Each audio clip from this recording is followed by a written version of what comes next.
नमस्कार दोस्तों, मैं अमन। यह उत्तर प्रदेश के चकबंदी लेखपाल के ग्रामीण विकास का 22वां वीडियो है। आज के इस वीडियो में हम देखेंगे ग्रामीण क्षेत्र में उत्तर प्रदेश सरकार की योजनाओं का तीसरा एमसीक्यू। इस एमसीक्यू में भी कुल आपके 15 क्वेश्चन है। जैसा कि मैंने आपको रखा था कि उत्तर प्रदेश सरकार की योजनाओं से एमसीक्यू का मैं टोटल 3 वीडियो लेकर आऊंगा, जिसके प्रत्येक वीडियो में 15-15 एमसीक्यू आपके रहेंगे। इस पीडीएफ को प्राप्त करने के लिए आप हमारे टेलीग्राम से जुड़ सकते हैं, जिसका लिंक वीडियो के डिस्क्रिप्शन में दिया हुआ है। तो चलिए शुरू करते हैं बिना किसी देरी के। तो आज का पहला क्वेश्चन है, कस्तूरबा गांधी कन्या विद्या धन योजना के अंतर्गत एक मुश्त कितने रुपए की राशि दी जाती है? ऑप्शन ए है 10,000, ऑप्शन बी है 20,000, ऑप्शन सी है आपका 50,000 और ऑप्शन डी है आपका 2 लाख। तो यहाँ पे सबसे पहले जानते हैं कस्तूरबा गांधी कन्या विद्या धन का पुराना नाम था आपका कन्या विद्या धन योजना। और इसमें 12वीं पास होने के बाद जो लड़कियां मेरिट लिस्ट में आती थी, जिनका सबसे ऊंचा मेरिट लिस्ट में नाम रहता था, सबसे अच्छा मेरिट रहता था, उन्हें राज्य सरकार के द्वारा 20,000 रुपए की राशि दी जाती थी। तो यहां पर आपका पूछा गया कस्तूरबा गांधी कन्या विद्या धन योजना या केवल कन्या विद्या धन योजना में जो आपके लाभान्वित बालिका है उन्हें कितने रुपए दिया जाता है? तो 20,000 रुपए की राशि वहां पर दी जाती है। तो इस प्रकार से सही ऑप्शन होता है आपका बी। अगला जो क्वेश्चन है कि कन्यादान सामूहिक विवाह योजना का क्या उद्देश्य है? ऑप्शन ए गरीबों की मदद, ऑप्शन बी है युवाओं के रोजगार, ऑप्शन सी है गरीब व जरूरतमंद लड़कियों की सहायता के लिए और ऑप्शन डी है उपरोक्त में से कोई नहीं। तो यहाँ पे आपको बता दें कि कन्यादान सामूहिक विवाह योजना का मुख्य उद्देश्य है कि गरीब व जरूरतमंद लड़कियों की सहायता करना, गरीब व जरूरतमंद लड़कियों की सहायता करना। ठीक है, तो इस प्रकार से सही ऑप्शन होता है आपका सी। अगला जो क्वेश्चन है, गंगा हरियाली योजना का शुभारंभ उत्तर प्रदेश सरकार द्वारा कब किया गया? ऑप्शन ए है जुलाई 2018, ऑप्शन बी है जून 2019, ऑप्शन सी है आपका मई 2017, ऑप्शन डी है आपका सितंबर 2016। तो यहाँ पे आपको बता दें कि उत्तर प्रदेश में गंगा हरियाली योजना का जो शुभारंभ किया गया था, इसकी शुरुआत की गई थी आपका 5 जुलाई 2018 को, 5 जुलाई 2018 को। और इसमें कहा गया था कि उत्तर प्रदेश के 27 जिलों से गंगा बहती है, उत्तर प्रदेश के 27 जिलों से गंगा बहती है। और जिन जिन जिलों से गंगा बहती है, गंगा के किनारे किनारे वृक्षारोपण कर लगाना। और साथ ही साथ इसमें नारा दिया गया था कि एक वृक्ष एक व्यक्ति। ठीक है, एक वृक्ष एक व्यक्ति का इसमें नारा दिया गया था। और साथ ही साथ जो गांव गंगा के किनारे है, उस गांव का जो सबसे वरिष्ठ नागरिक होगा वह इस योजना में उसकी सक्रिय भूमिका रहेगी, वह उस वृक्षों को जाके देख रेख करेगा। और साथ ही साथ वहां पे जो व्यक्ति अपने नाम का वृक्ष लगाएगा उसको भी देख रेख करेगा। तो यहाँ पे पूछा गया है कि उत्तर प्रदेश में गंगा हरियाली योजना की शुरुआत कब की गई थी? तो यहाँ पर 5 जुलाई 2018 को, 5 जुलाई 2018 को की गई थी। और यह कुल कितने जिलों में चलाया गया था? तो उत्तर प्रदेश में जो गंगा बहती है कुल आपके 27 जिलों में बहती है और 27 जिलों में इस योजना का शुभारंभ किया गया था। तो इस प्रकार से सही ऑप्शन होता है आपका जुलाई 2018। अगला जो क्वेश्चन है, उत्तर प्रदेश में किस वर्ष मनरेगा का, ठीक है, किस वर्ष मनरेगा को प्रारंभ किया गया था? तो ऑप्शन ए है 2017, ऑप्शन बी है आपका 2007, ऑप्शन ए है 2007, ऑप्शन बी है 2008, ऑप्शन सी है 2005 और ऑप्शन डी है आपका 2006। तो आपको बताते हैं कि वर्ष 2006 में उत्तर प्रदेश सरकार ने अपने यहाँ मनरेगा योजना को प्रारंभ किया था। और इस योजना का मुख्य उद्देश्य था कि ग्रामीण भारत में प्रत्येक परिवार को कम से कम एक साल में 150 दिनों तक श्रमपरक रोजगार की गारंटी देना। और साथ ही साथ इसका मुख्य उद्देश्य था कि ग्रामीण निर्धनों की आजीविका के आधार को मजबूत करना। तो इस उद्देश्य से, ठीक है, वर्ष 2006 में मनरेगा की शुरुआत उत्तर प्रदेश में की गई थी। तो इस प्रकार से सही ऑप्शन होता है आपका डी। इस प्रकार से सही ऑप्शन आपका होता है डी कि उत्तर प्रदेश में मनरेगा की शुरुआत कब की गई थी? वर्ष 2006 में। अगला जो क्वेश्चन है कि मुख्यमंत्री शिशुता प्रोत्साहन योजना के तहत युवाओं को ट्रेनिंग के दौरान कितने रुपए प्रतिमाह देने का प्रावधान है?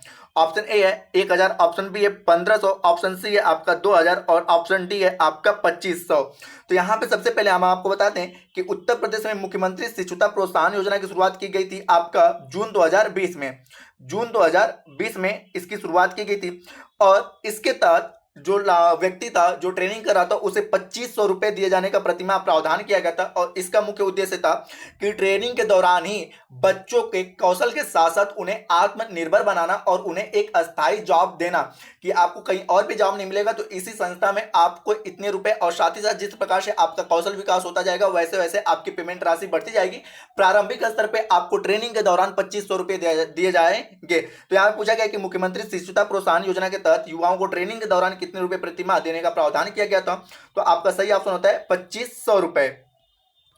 अगला जो क्वेश्चन है कि उत्तर प्रदेश ठीक है, आत्मनिर्भर उत्तर प्रदेश रोजगार अभियान 2020 को राज्य के कितने जिलों में प्रारंभ किया गया था? तो यहाँ पे ऑप्शन ए है 26 जिला, ऑप्शन बी है आपका 31 जिला, ऑप्शन सी है आपका 40 जिला और ऑप्शन डी है आपका 51 जिला। तो सबसे पहले हम जानते हैं इस योजना के बारे में कि आत्मनिर्भर उत्तर प्रदेश रोजगार अभियान की शुरुआत कब की गई थी? तो जून 2020 में की गई थी, जून 2020 में की गई थी। और इसका मुख्य उद्देश्य था कि कोविड-19 के दौरान जो भी लोग अन्य राज्यों से बेरोजगार होकर अपने अपने शहरों को, अपने अपने गांवों को लौटे थे, उन लोगों को रोजगार प्रावधान कराना के लिए आत्मनिर्भर उत्तर प्रदेश रोजगार अभियान की शुरुआत की गई थी वर्ष 2020 में। और साथ ही साथ यहां पर बात करें तो इसके अंतर्गत कुल 25 कार्यों को शामिल किया गया था। और इन 25 कार्यों के अंतर्गत उत्तर प्रदेश के शुरुआती चरण में कुल 31 जिलों को शामिल किया गया था। ठीक है, तो कुल कितने जिलों में प्रारंभ किया गया था? तो यह 31 जिलों में प्रारंभ किया गया था। और उनके लिए था कि जो कोविड-19 के दौरान ठीक है बेरोजगार होकर अपने अपने ठीक है घरों को लौटे थे। तो यहां पर पूछा है कि कितने राज्य के कितने जिलों में चलाया गया? तो यहां पर आपका सही ऑप्शन होता है बी, 31 जिलों में चलाया गया था। अगला जो क्वेश्चन है कि उत्तर प्रदेश में गांवों की मूलभूत आवश्यकताओं को बढ़ावा देने हेतु किस वर्ष स्वावलंबी योजना का शुभारंभ किया गया? तो यहां पर आप बता दें कि उत्तर प्रदेश सरकार ने उत्तर प्रदेश सरकार ने वर्ष 2016 में ठीक है गांवों की मूलभूत आवश्यकताओं को पूरा करने के लिए स्वावलंबी योजना का शुभारंभ किया था। तो इस प्रकार से आपका सही ऑप्शन होता है बी, वर्ष 2016। अगला जो क्वेश्चन है कि अंबेडकर विशेष रोजगार योजना के अंतर्गत सामान्य श्रेणी लाभार्थी के लिए उपलब्ध इकाई लागत प्रतिशतता एवं अधिकतम आर्थिक सहायता राशि क्या है? ऑप्शन ए है 25% और जो आपका सब्सिडी है 7,500, ऑप्शन बी है 33% और 7,500, ऑप्शन सी है 25% और 10,000 और ऑप्शन डी है आपका 33% और 10,000। तो यहां पे हम आपको बता दें कि अंबेडकर विशेष रोजगार योजना के तहत ठीक है जो यहाँ पे राज्य सरकार ने लाभार्थियों को उपलब्ध इकाई कराई थी, इसके तहत जो आपके लाभार्थी थी उन्हें 2 लाख रुपए से लेकर 5 लाख रुपए तक ऋण प्रदान किए जाने के ठीक है ऋण प्रदान किए जाने थे। जिनमें कि अगर सब्सिडीज की बात की जाए तो जो आपका जनरल वर्ग और ओबीसी वर्ग, जनरल और ओबीसी के लिए ठीक है जो सब्सिडी था वह आपका था 25%। ठीक है, इकाई लागत जो था वह सब 25% था और सब्सिडी जो मिलनी थी आपका 7,500 मिलनी थी। और आपके एसटी एससी के अनुसूचित जाति की बात करें तो इन्हें जो आपकी इकाई लागत थी उन्हें इकाई लागत लगानी थी 35% और जो सब्सिडी मिलना था उनको जो सब्सिडी मिलना था आपका 10,000 रुपए का सब्सिडी मिलना था। ठीक है, तो यहाँ पे पूछा है कि सामान्य श्रेणी के अंतर्गत, तो सामान्य श्रेणी के अंतर्गत आपका था 25% और 7,500 रुपए सब्सिडीज की राशि। तो इस प्रकार से आपका सही ऑप्शन होता है ए, 25% और 7,500 रुपए। अगला जो क्वेश्चन है कि ग्रामीण आवास ऋण अनुदान योजना के अंतर्गत प्रदान किया जाता है। पहला है सब्सिडी मतलब आपका अनुदान, दूसरा है आपका ऋण, तीसरा है ए और बी दोनों और चौथा है आपका निःशुल्क सहायता। तो आपको बता दें कि ग्रामीण आवास ऋण योजना के अंतर्गत लाभार्थी को अनुदान एवं ऋण दोनों प्रदान किए जाते हैं। इसके अंतर्गत अधिकतम जो होता है उन्हें जो ऋण प्रदान किया जाएगा ठीक है उन्हें जो ऋण प्रदान किया जाएगा 2.67 लाख रुपए प्रदान किया जाएगा और उन्हें सब्सिडी जो मुहैया कराई जाएगी वो होगा आपका 40,000 रुपए तक उन्हें सब्सिडी मिल सकता है इस राशि पर। तो यहाँ पे उन्हें सब्सिडीज भी मिल रहा है और ऋण भी मिल रहा है। तो इस प्रकार से सही ऑप्शन होता है आपका सी, ठीक है, ए और बी दोनों, क्योंकि उन्हें सब्सिडीज भी मिल रहा है और ऋण भी मिल रहा है। अगला जो क्वेश्चन है कि ग्रामीण खाद्य बैंक योजना पूर्वांचल के 6 जिलों में किस वर्ष प्रारंभ की गई थी?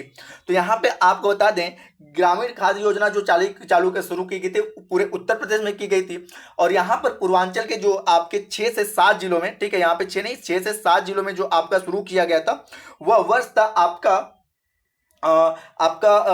जो वर्ष था आपका 2007 था। ठीक है, वर्ष 2007 में यहाँ पर ठीक है ग्रामीण खाद्य बैंक योजना को शुरू किया गया था और इसके अंतर्गत जो कुल जिले थे आपके मिर्जापुर, सोनभद्र, चंदौली, मऊ एवं बलिया ठीक है इसके अंतर्गत कुल आपके 6 से 7 जिले शामिल थे, जिसके खास करके पूर्वांचल में 6 जिले आते हैं आपके मिर्जापुर, सोनभद्र, चंदौली, गाजीपुर, मऊ और बलिया। ठीक है, ये आपके पूर्वांचल में आ जाते हैं और इसी योजना को बुंदेलखंड के 7 जिलों में प्रारंभ किया गया था। ठीक है, तो अगर आपसे पूछे कि पूर्वांचल के कितने जिलों में, तो पूर्वांचल के आपके 6 जिलों में और बुंदेलखंड के कुल कितने जिलों में, तो बुंदेलखंड के 7 जिलों में प्रारंभ किया गया था। और इसे पूर्वांचल में कब शुरू किया गया था? तो पूर्वांचल में शुरू किया गया था वर्ष 2007 में। ठीक है, वर्ष 2007 में पूर्वांचल में शुरू किया गया था। अगला जो क्वेश्चन है कि उत्तर प्रदेश के कितने जिलों में हर्बल गार्डन की स्थापना की गई है? तो ऑप्शन ए है 14, ऑप्शन बी है 16, ऑप्शन सी है 18 और ऑप्शन डी है आपका 20। तो आपको बता दें कि उत्तर प्रदेश के 18 जिलों में हर्बल गार्डन की स्थापना की गई है। तो इस प्रकार से सही ऑप्शन होता है आपका सी। अगला क्वेश्चन है कि बाल श्रमिक विद्या योजना के तहत बालिकाओं को स्कूल भेजने के लिए सरकार द्वारा कितने रुपए प्रतिमाह प्रदान किए जाने का प्रावधान किया गया है।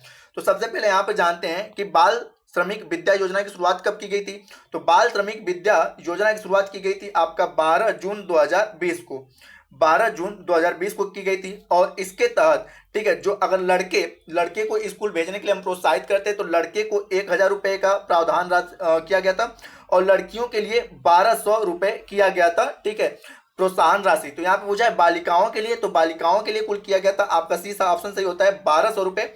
और यहीं पे अगर बालकों के लिए पूछता तो बालकों के लिए आपका होता है 1000 रुपये। और यहाँ पूछे कि इस योजना की शुरुआत कब की गई थी। तो इस योजना की शुरुआत की गई थी 12 जून 2020 को। और इसका मुख्य उद्देश्य ये था कि वे लड़के जो अपने घर के खर्चे चलाने के लिए बाहर के आगे काम करते हैं, छोटे लड़के जो आपके टीनेजर हैं और वो पढ़ना चाहते हैं, तो उसके लिए ठीक है यहाँ पर सरकार ने उन्हें 1000 रुपये ठीक है लड़कों के लिए और 1200 रुपये लड़कियों के लिए ठीक है प्रावधान किया था कि यह आपको पैसा मिलेगा और आप जाके निःशुल्क ठीक है स्कूलों में शिक्षा ग्रहण कर सकते हो। तो यहाँ पे बालिकाओं के लिए पूछा गया था। तो इस प्रकार से आपका सही ऑप्शन होता है सी। अगला जो क्वेश्चन है कि उत्तर प्रदेश गौपालक योजना के अंतर्गत पशुपालकों को कितने रुपए तक ऋण उपलब्ध करवाया जाता है। ऑप्शन ए है 2,50,000, ऑप्शन बी है 5 लाख, ऑप्शन सी है 17,50,000 और ऑप्शन डी है 10 लाख। तो यहाँ पे उत्तर प्रदेश गौपालक योजना के अंतर्गत पशुपालकों को 10,000 रुपए तक का ऋण प्रावधान करने का ठीक है ऋण दिए जाने का प्रावधान किया गया है। तो इस प्रकार से आपका सही ऑप्शन होता है डी 10 लाख रुपए। अगला जो क्वेश्चन है कि अंबेडकर विशेष रोजगार योजना के अंतर्गत परियोजना की इकाई लागत कितने रुपए से कम नहीं होनी चाहिए। ऑप्शन ए है 60,000, ऑप्शन बी है 7,500 और 75,000, ऑप्शन सी है 1 लाख और ऑप्शन डी है आपका 50,000। तो यहाँ पे आपको बता दें कि अंबेडकर विशेष योजना की जो शुरुआत की गई थी, अंबेडकर विशेष रोजगार योजना की शुरुआत की गई थी वर्ष 1991 में की गई थी, वर्ष 1991 में की गई थी।